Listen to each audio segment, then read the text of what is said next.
Hello. Hi, JD. How are you? Oh, pretty good. Oh, you're Glad to mighty be good. here. There we go. Perfect. Welcome to the show as one of our prospective financial advisors. Jose, you want to introduce yourself and tell us your story? Sure, definitely. First of all, thank you for this opportunity, JD. Um, I am a career changer. Um, I would say my interest and passion in personal finance started when I was a kid. My father, an immigrant from Mexico, had a lot of great sayings, and one of them, when I was a kid, he said, "Son, it's not how much you make, but it's how much you save." And that really Hmm. stuck with me, and it kind of brought on this idea of, living below your means, if you will. I think that was kind of the seed towards my interest in personal finance. And then Sure. fast forward, one of the first in my family to graduate from college, studied industrial engineering and operations research, so engineering, kind of a technical background. And when I got my first job out of college, I realized that I didn't know how to invest per se. My family wasn't very sophisticated. Probably the most sophisticated financial product was a certificate of deposit. So I realized that I needed to learn more about investing for myself and for my future. So started reading. I became a podcast junkie, and I just learned as much as I could about personal finance. And I realized that one, I had a natural affinity towards personal finance, and two, a passion for it. So um, over the years, I worked first in the private sector, then the federal government. I realized that I liked this stuff so much. I liked helping people with questions around personal finance, and I worked for the federal government, the Government Accountability Officer, GAO, and I decided to put together a financial planning 101 brown bag with some of my coworkers in the office. Went Sure. really well, and after that, everyone knew that if they had questions about personal finance, they had to come to Jose. So I was sort of I would call myself, pseudo financial planner already, and I just loved it. People would say, "Hey, is there a problem asking you a question about person?" I said, "No, no, no. I love doing it. It's like a puzzle to me." So I'll just give you one example. One of my coworkers a couple of years ago reached out to me, and she and her husband were going to meet a financial planner, and she said, "Well, before they met with the financial, she knew I knew a lot about it, so she asked if she could talk to me." I said, "Sure." So we talked about an hour, ran the gamut. We talked about retirement, investments, insurance, education, and after the discussion with her, she said a couple of things. She said, "Jose, first of all, I don't think I need to talk to a financial planner anymore. You answered all my questions. And second of all, please become a CFP. I'll be your first client." Oh, So wow. that sort of, instilled in me that, hey, I'm on the right path. So right before I was going to retire from the federal government, I decided that I wanted to make financial planning my next endeavor, if you will. That I wasn't ready to just retire. I was ready to do something else that I'm Hmm. passionate about. So I decided that this was going to be the career that I was going to achieve towards. So immediately after I retired, I was fortunate to get an internship with a wealth management firm by the name of Abacus Wealth Partners out of Santa Monica, California. Yeah, I know him a little bit. Yeah, definitely. The only reason I got that internship was through a program called BLX. And I'm sure if you're familiar with that, JD, but BLX is a program to try to get more people of color into financial planning. Yeah. And it started after the George Floyd incident Yeah, back in yeah. the I just so you know, because I kind of joked about it a second ago. I was the president of Abacus for until 2023. So I think I probably missed you by about a year. And did you I say started Abacus? to be yeah, yeah, I ran the firm for a long time. Abacus And Wealth Partners yeah, out of, yeah. oh, Hmm. okay, JG. Yeah, I think I Yeah, I missed you. left at the beginning of 2023 and I Okay, started the BLX internship program there back in the day. gotcha. Yeah, I was there in 2024. I did the Yeah, internship with yeah. So just Abacus. missed you by a year. I So just missed you there. Yeah, yeah, yeah. great firm, by the way. So Thanks. after the internship, I decided, hey, I better put my money where my mouth is, and if I really want to become a CFP, I need to get the education program out of the way. So I did the education program through the Boston Institute of Finance, BIF. Finished that last April.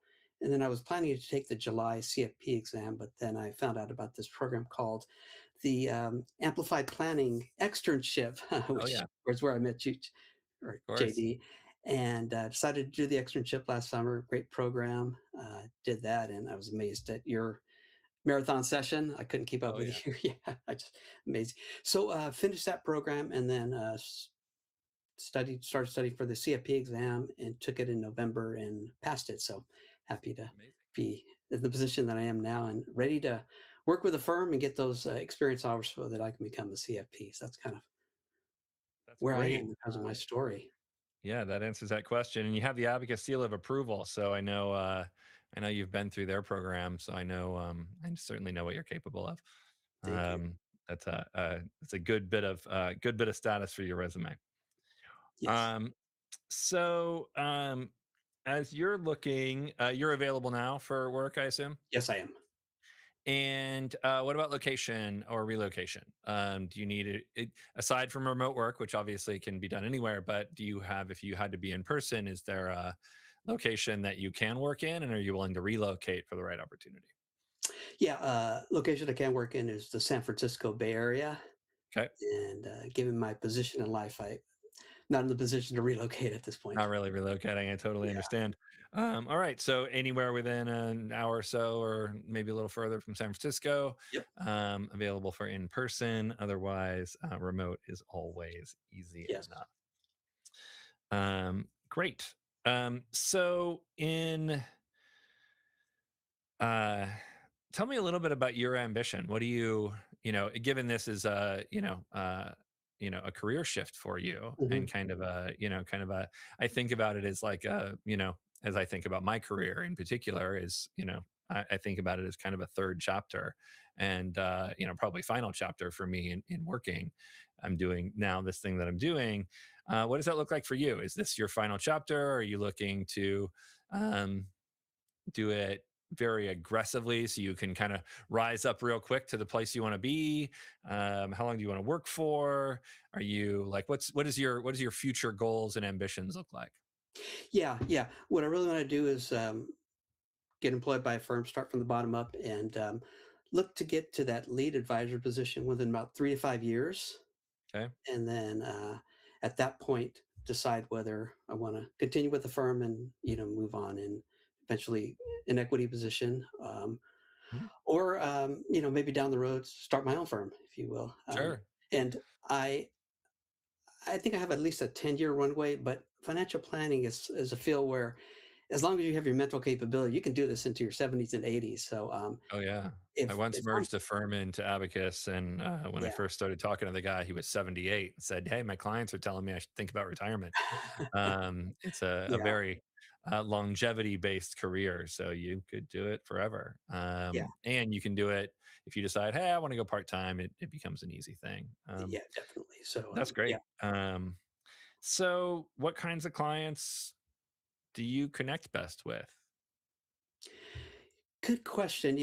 Somebody asked me this, and it's sort of been not by design, but naturally, I've attracted people in the education field. Hmm. My sister and her best friend asked me for advice. They're both education, and then an uncle of mine who's a retired professor also asked me, and then women of all ages, who what I really appreciate is they're open to showing their vulnerabilities about what they know and what they don't know, and they're comfortable coming to me and asking questions. So I would say kind of women and for some reason people in the education field. Although I do Ah, work in the government, so you would think government employees as well. well, yeah. Talk a bit about your past careers and kind of what you did, and how that kind of prepared you for this on some level. Like how does your past background lead you here? Right? What Yeah. was the? I mean, I heard kind of how you got interested in financial planning, but Mhm. what was it about what you did before that really had that crossover and got you some of those skills to get started? Yeah, most of my career in the federal government was as a project manager. So I led large teams of analysts, attorneys, methodologists to address these big questions around government programs. So working in a collaborative environment, because these reviews were pretty long and intensive. So having to use different skills within the organization to address these reviews. So that collaboration was very important. Communication. Our product was a written report to Congress, so having to write lots of reports, lots of interview write-ups. So having that written communication and the oral communication, having to brief my management about the status of our projects, having to brief congressional staff on what we found from a particular review of a federal agency. So those communication skills, and then attention to detail. At GAO, the federal agency I was working for, um, they're supposed to be nonpartisan, and the reports, yeah, yeah. Uh, so they really put emphasis on making sure every word in the report has support, and somebody independent of the team would actually ensure that that word or the sentence would be supported by something. So that attention to detail was very important. And then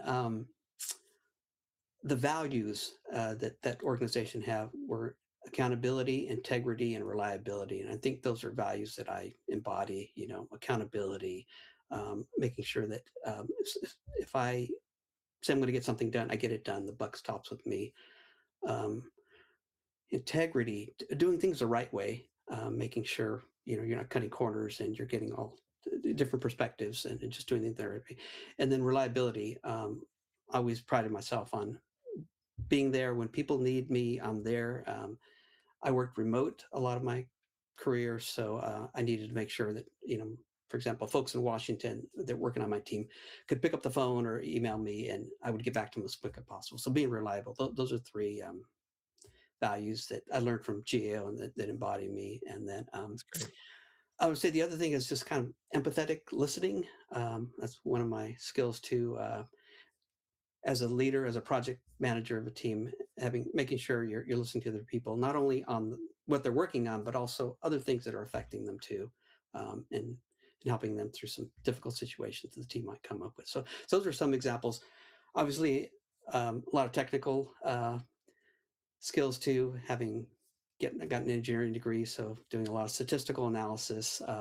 In one of my first jobs out of college, I worked for the firm called Fair Isaac, the FICO scorecard that people applying for credit, you know, look for the Hmm. FICO score. So I worked for them when they were kind of a private company before they went public. So Right. a lot of statistical analysis working on that area, and then dealing with banks. The banks were our clients back at the end, so having to get information from the banks, do the statistical models, and come up with scoring models for those banks, and then helping them work with sort of translating something more complicated to something they can understand, so they could use it in their business. So um, just some of the skills that I bring from my background that I think would be translatable to a career in financial planning.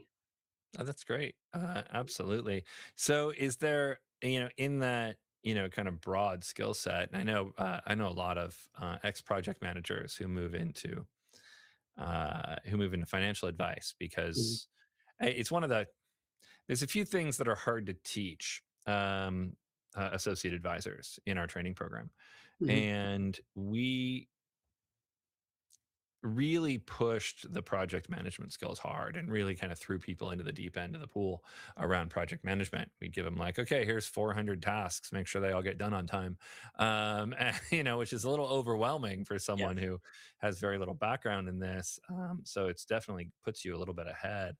Um, is there one or two of those kind of skill sets that you're just kind of naturally good at? Like, people might like, I think, you might ask, like, is one of those your superpower? You know what I mean? Like, what is it for you that's just like, this is just a knack that I'm just especially good at? Yeah. For Yeah. me, it's being super charming, right? Everyone loves me. So that's clearly my superpower. But what about yours? Yeah. Yeah. I think mine would be organization. Hmm. And because comes part of project management too, just Of course. organizing teams, organizing a project, putting processes in place to plan a project, um, ensure that the project is on time, having constant meetings with people and making sure that the people are there together to continue with the project. I learned agile project management. I'm not sure if you're familiar with that. JD, yeah, yeah. I So we use spent that a lot. about a year as a project manager, and Oh, it was great. the So yeah, job I was absolutely the worst at. Of every job I ever had, that was uh, the one that was not for me. yeah. I'm not your superpower is the opposite of mine. I'm Yeah, not yeah. good at I organization, use that's that for sure. a lot. But I did study Agile a little bit and Yeah, kinda got a sense for it, but continue. yeah, yeah. No, and as part of Agile, you're progressively elaborating.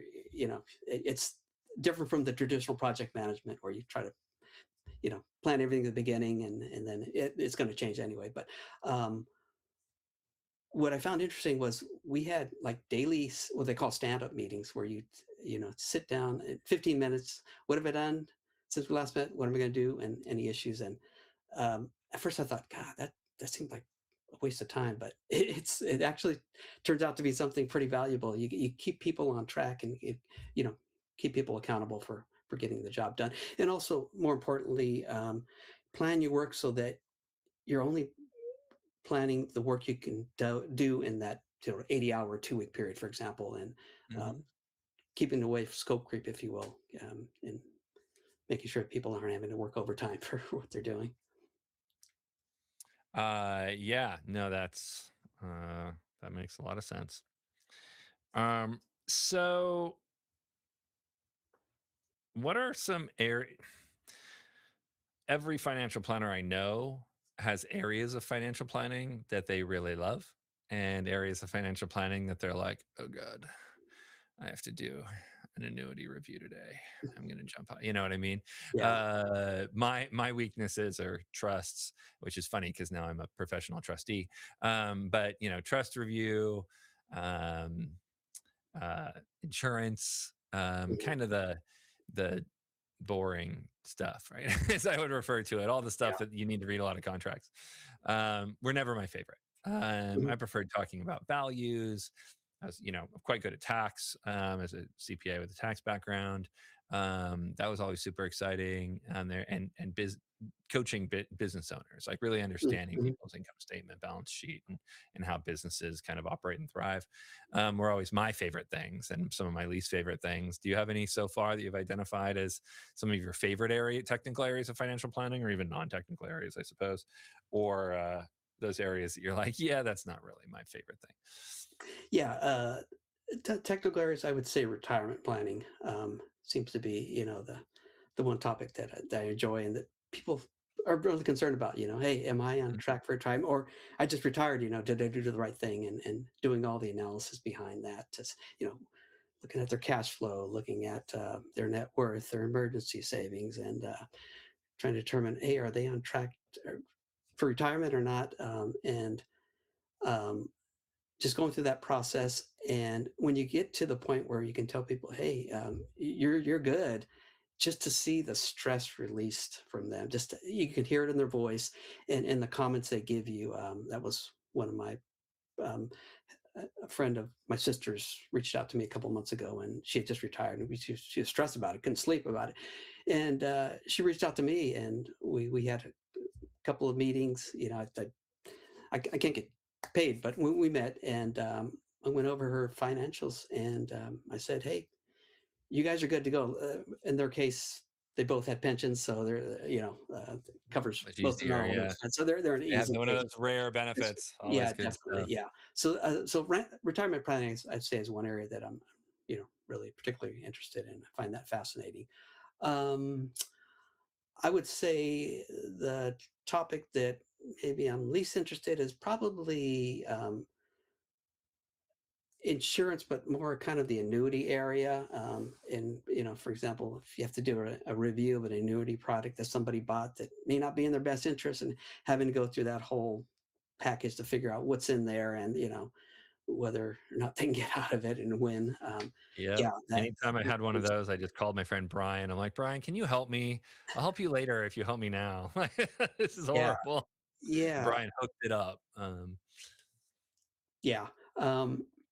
And that kind of gets into, unfortunately, some people are sold products that is not in their best interest, and having For to sure. untable that. Yeah, Um, absolutely. in terms of the non-technical stuff, it's just I really love listening to people with their issues, and then trying to figure out, it's like a puzzle to me, how am I going to figure this particular puzzle? Each person is individually uh, unique, if you will, and that part of it, but just listening to them, and then also seeing the reaction once you've listened to them and you provided them with some guidance that, like I said earlier, you can see the relief literally on their, on their face when they talk to you, or you can hear it in the voice.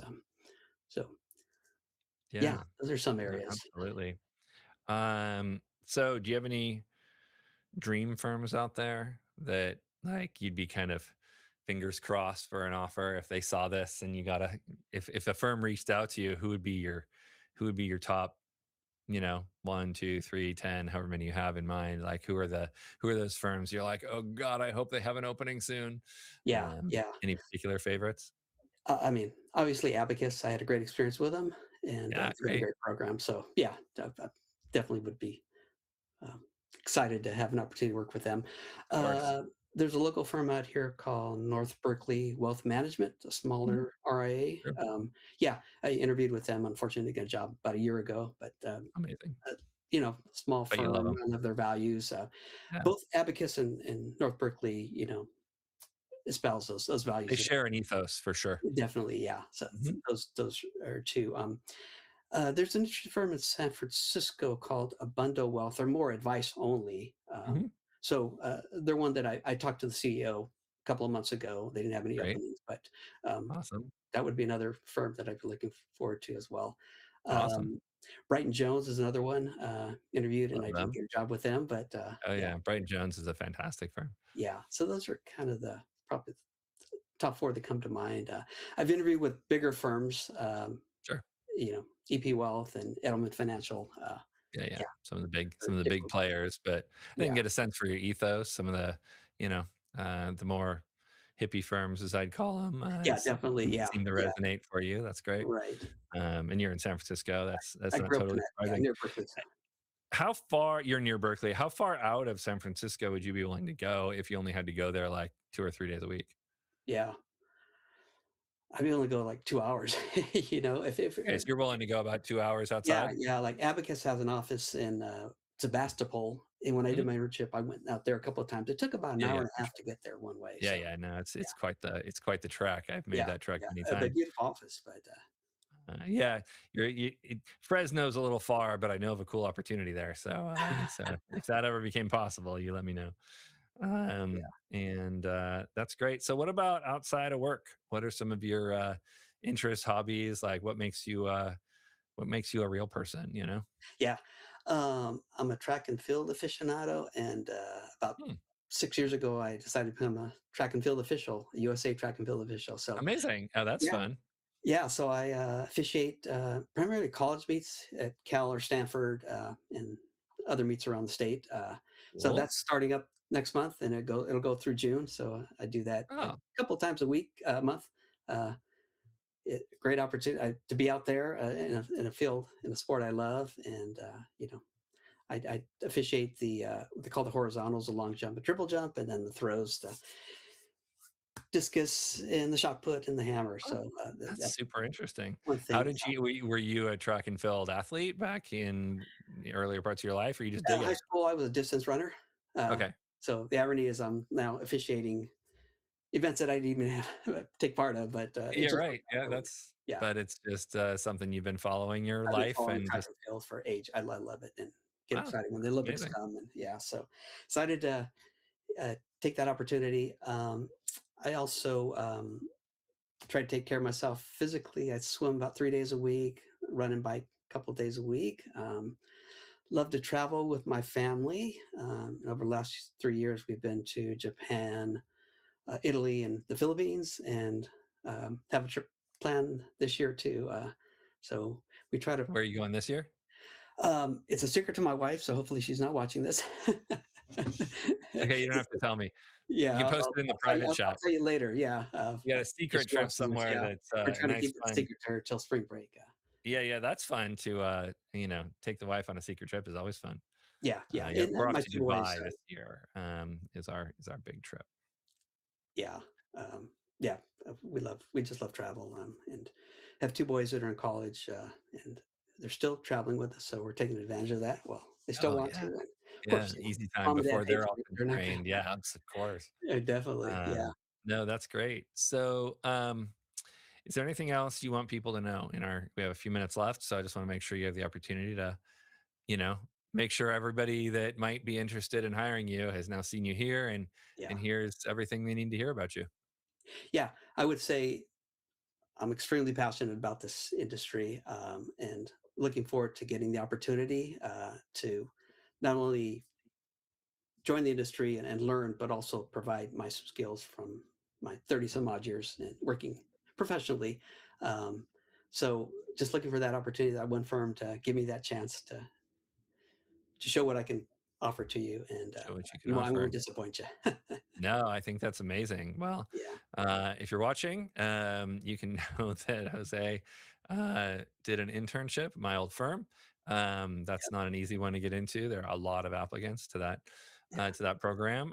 So that alone is pretty great. So you know that at least Jose has been at a firm that is extremely well run.